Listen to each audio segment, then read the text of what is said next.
This is TCM Spotlight on Westerns and the American Character. I'm Alicia Malone, and tonight we've been watching Westerns from the late 1960s and 70s, made during a period of great change in America and at the time when old Hollywood gave way to the new. Next, we have a Western that bridged the two Hollywoods, made by an icon of the genre. From 1976, it's The Outlaw, Josey Wales, directed by Clint Eastwood. This was Eastwood's second Western as a director, but it was his fifth directorial effort overall. Set during the Civil War, Eastwood stars as the titular Josey Wales, who becomes an outlaw when his family is brutally murdered by Union soldiers. Finding his pistols in the rubble of his burned-down house, Josey Wales sets out to get revenge. Eastwood was interested in how the lead character wasn't mythic, like his man with no name in Sergio Leone's spaghetti westerns, but a real person. As he explained, Josey Wales is a hero, and you get to see how he gets to where he is, rather than just having a mysterious hero appear on the plains and become involved with other people's plights.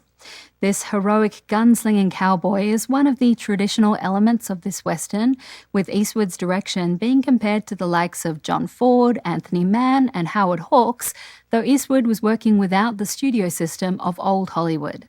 Author Lawrence Knapp summed up his style, writing, "Like Ford's melancholic and wistful westerns, Eastwood's films question the codes that constitute American cinema and society without denigrating into impassioned, dogmatic critiques of the system or human nature."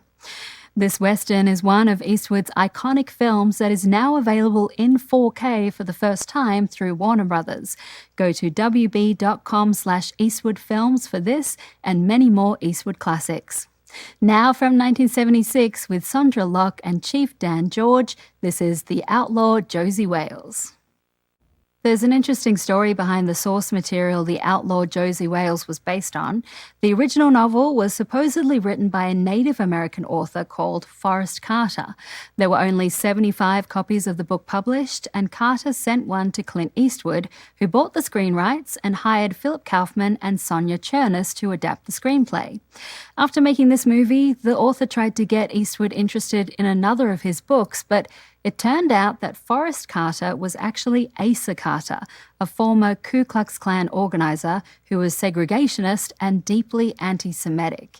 Needless to say, that second deal did not go through, and though The Outlaw, Josey Wales received mixed reviews here in the United States, where critics were still confused by the idea of Eastwood as a serious director, the film did have one impressive fan, Orson Welles. During an appearance on the Merv Griffin show, Welles called Eastwood the most underrated director in the world today, adding, "An actor like Eastwood is such a pure type of mythic hero star in the John Wayne tradition that no one is going to take him seriously as a director." But Welles said when he saw The Outlaw, Josey Wales for the fourth time, he realized, quote, "It belongs with the great westerns of Ford and Hawks, and I take my hat off to him." Eastwood's most epic films are now available in 4K Ultra HD for the first time. You can experience The Outlaw, Josey Wales, Pale Rider, Dirty Harry, and many more Eastwood favorites by going to wb.com/EastwoodFilms. Keep watching TCM because we have more in our Spotlight and Westerns coming up for you. After the break is a seminal revisionist Western from 1971, directed by Robert Altman and starring Warren Beatty with Julie Christie.